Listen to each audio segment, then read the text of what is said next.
Hello everyone, this is Crystal Green here reporting for the MAT, the newest sport karate social media based platform. I'm here today with Kenny Green and Brian Pena. We're here to talk about Brian's upcoming tournament, the TCT Championship. Brian, thank you for allowing us to be here today. It's a great honor to be in here. Kenny, you have anything you want to say? Yeah, it's a great honor to be here. Finally come here to see your dojo, man. It's awesome, man. Well, thank you. Awesome. Thank you. I enjoyed it. So to get started, Brian, give us a little bit of background of yourself. I started training in martial arts in the early 1980s. I loved baseball. I still do to this day. I'm a big New York Yankees fan, but I was short, round, and couldn't play baseball to save my life. Walked in a karate school in Rivervale, New Jersey. About 15 minutes later, I decided that this is what I wanted to do for the rest of my life, and I've been absolutely blessed ever since. I have been a student, a teacher, a tournament promoter, a business owner, and more importantly than anything to me right now, I'm a daddy to two little girls that are black belts. Awesome. So it's been a beautiful journey. How old are your daughters? I've got two little girls. One of them is 13 and one of them is 16. Okay.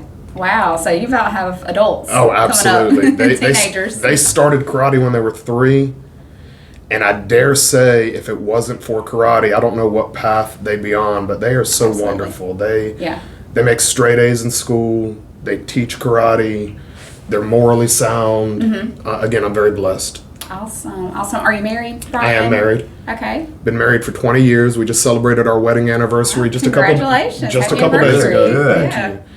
She's also a black belt, and she is the force that keeps this business moving. Absolutely. You got to have a good woman behind it all. Absolutely. You know? Oh, man, you got to have a good woman, yeah. Absolutely. Without a woman, man, I fail. Absolutely. Yeah. Well, my wife. Yeah. Your wife, absolutely.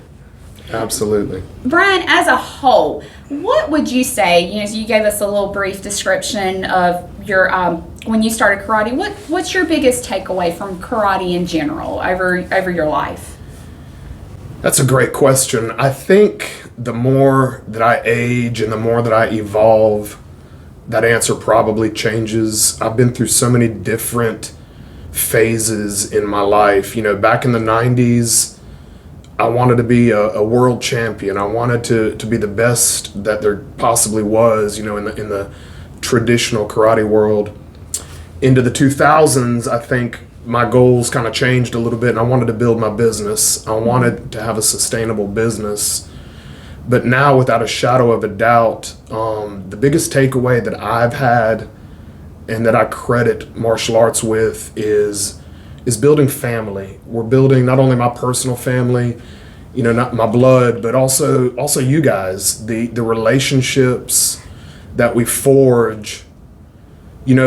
I'm fast forwarding a little bit, but I'll tell a very quick story. One of the most profound moments that I've ever had in martial arts, I remember sitting in Sensei, I'm gonna cry thinking about this. I remember sitting in Sensei Kimi's house one time. He was 82 years old when he died.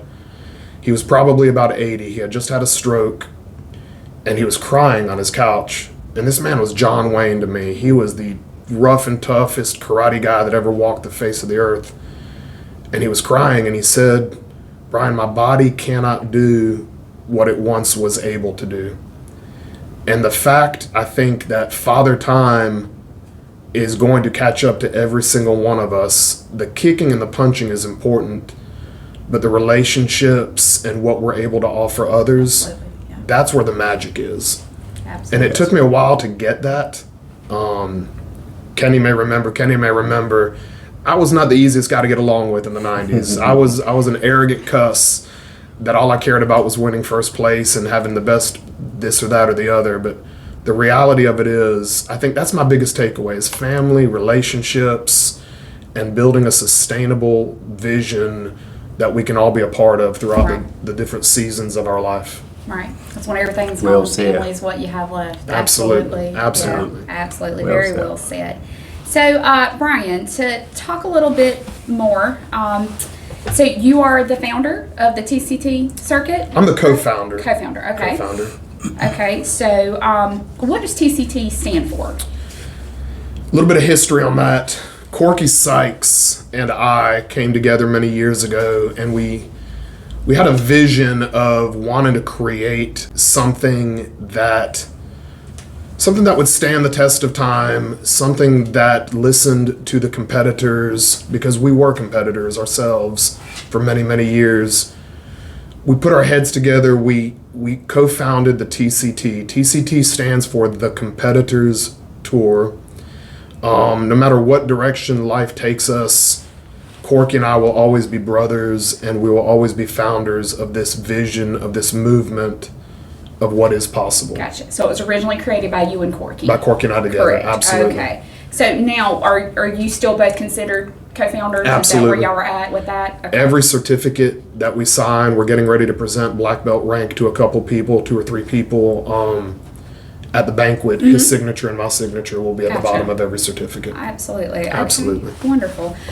So when it comes to making executive decisions, how do you go about doing that? Do you have like a board of directors? Do you make all the decisions? Within the TCT?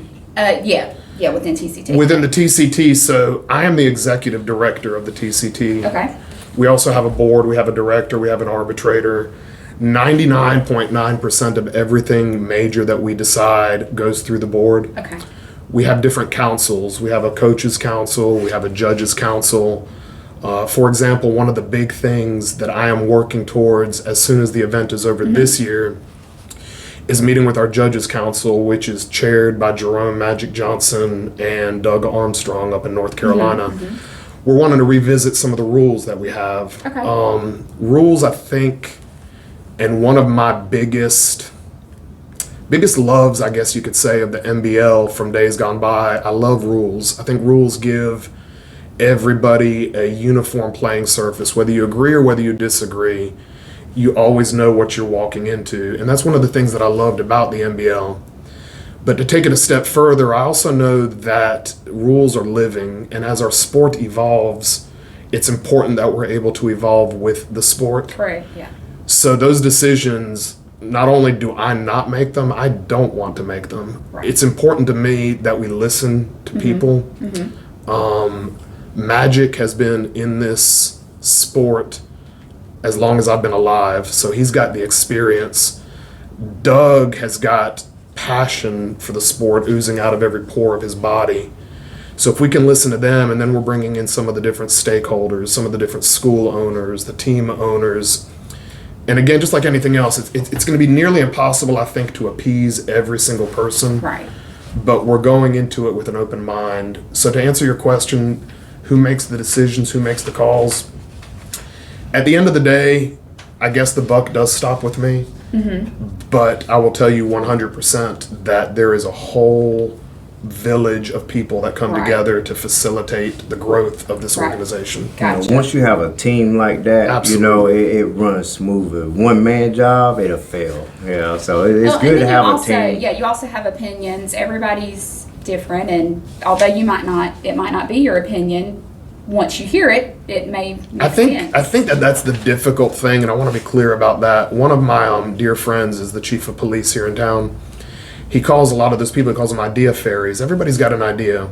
And the reality of it is you cannot always follow what everybody wants. Absolutely. But everybody does want to be heard. Yeah. Yes. And it's important to us that we listen to everybody along the way, because who knows, you might throw out something that we've never thought about, or maybe Kenny's playing the long game and he's thinking, you know what, 5 or 10 years from now, we need to be here.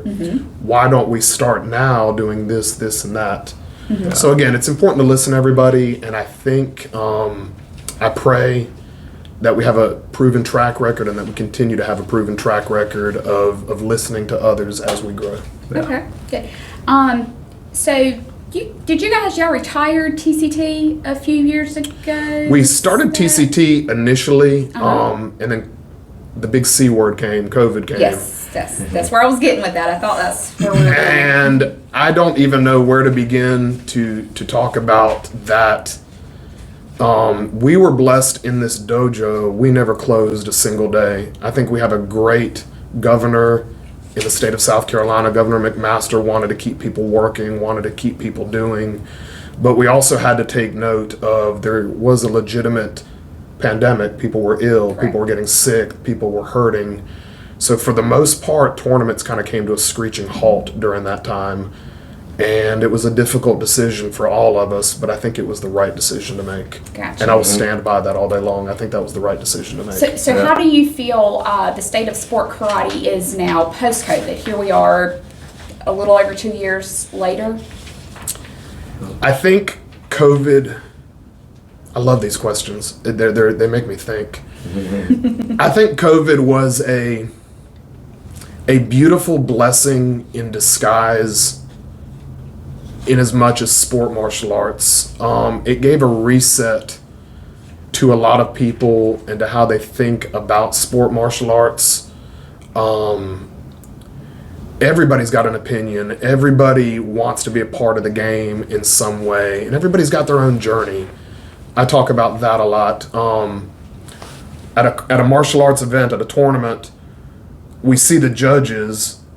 We see the center judges and the corner judges, but sometimes we don't pay attention maybe to the scorekeepers, or we don't pay attention to the registration, or there's got to be somebody that comes in and cleans the facility, or gets the mats back straight, or has to sell concessions so people that are at the tournament can eat during the day. There's so many moving parts that make a sport martial arts event happen, and on the outside people don't see that. I think COVID gave us a beautiful opportunity to re-examine the different wheels that make a legitimate, sustainable product happen. So many things that maybe perhaps we took for granted in the past. Hey, I'm just going to show up and Susie's going to scorekeep and Bobby's going to register this person, and we're appreciating what we have a little bit more, and I think we're learning from that tremendously. Absolutely. I think COVID was horrible. I've had people close to me that have passed away, but I can't dwell on negative forever. So I think the positive is that it created a reset for us, and it created a level of appreciation for the sport of what's possible. Gotcha. Yeah, I will not forget at the Carolina Open, we were in the black belt room, and you came in there and you stopped everything and you stood up on a chair and you gave this big old speech, and then at the end you said sport karate is back. So yeah, I really, really enjoyed that. So I absolutely do think it's back. It is back. The passion is there. I travel all over the Southeast, all over the world. And the passion is probably never been stronger that I can remember.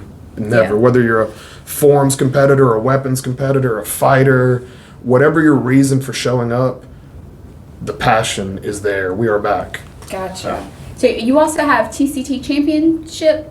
Could you tell us a little bit about that? Absolutely. I'm drifting off into space looking because I don't know who to thank besides God, first and foremost, that even got us to this position. But the TCT Championships is 2.5 weeks away. It's November 11th through 13th.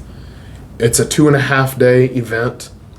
TCT was originally modeled after the NBL. It's no surprise to anybody that's followed me for any amount of time that I was loyal to the NBL since day one. I did not attend the first Super Grands. I did attend the second and on. And Boy Slidell, say what you will, I think was the smartest human being to ever touch the game of sport martial arts. And I was so fortunate to spend hours upon hours upon hours upon hours with him learning. I started at the bottom, and little bit by little bit, he trusted me more and more, and he taught me more and more. The TCT, there's two basic ways to run a sport martial arts organization. You can do total points throughout the course of the year, as some organizations do. You travel to every tournament, you accumulate points, and at the end of the year, whoever's got the most points is the champion of that organization. But a lot of times that favors the person that can afford to travel the most to hit every one of those tournaments. I always loved the Super Grands. I do think it was a little bit long and tiring, as I think anybody will attest to. But I loved the concept of you train and travel all year to achieve a seed, a placement. Then you've got to go to the Super Grands and you've got to show what you're worth. And in many times, that seed would pay off and you would do really, really good. But I remember many, many years, people remember the first place championships perhaps that I won, but they don't remember the countless second and third places that I won also. I remember watching fighting divisions at the Super Grands where a wild card would come in and they would have to fight, and Kenny's nodding his head, he remembers, he's smiling. These guys would fight 15, 16 matches in a row. You had to be in Ironman conditioning, and they would often off-seat those first place seeds, and they would win the world title. Mm-hmm. And that tension, that positive energy, I hope it's positive, that positive energy that came with that was why I kept every single year looking forward to going back to it, knowing full well I might win, but I also might not win. Mm-hmm. And to take a side note, I teach my daughters. We had an incident this past weekend at a tournament where one of my daughters took second place in the Grand Championship. And I told them, I said, I want my girls sometimes to win second place. Winning second place, I think, makes you go back to the dojo and train even harder. So that energy within the Super Grands is what enthralled me. It drew me in. TCT is going to be run exactly the same way. TCT, we've been competing all year at the different tournaments, which have been so well attended. We have been blessed with competitors, with positive energy, countless emails of people that have enjoyed the tour this year. Those seeds or those placements or those wild cards, we've got a lot of people coming to this tournament that did not compete. They're going to factor into what I think is going to be a beautiful, beautiful weekend of competition. All the first place winners will be announced on Sunday at our banquet. We have a banquet on Sunday, November 13th. And we also have our Grand Championship on the same day. So we're going to be doing black belt grands, $500 pot for adult black belt fighting, executive black belt fighting. Youth black belts are going to be able to win $500 in traditional forms, contemporary forms. It's just going to be a beautiful, beautiful weekend, I think. And at the risk of sounding presumptuous, I think we're setting the stage for something that's going to be sustainable for the next 10, 15, 20, 30 years down the road. The relationships that we're building into the Deep South, into the been blessed with competitors, with positive energy, countless emails of people that have enjoyed the tour this year. Those seeds or those placements or those wild cards, we've got a lot of people coming to this tournament that did not compete. They're going to factor into what I think is going to be a beautiful, beautiful weekend of competition. All the first place winners will be announced on Sunday at our banquet. We have a banquet on Sunday, November 13th.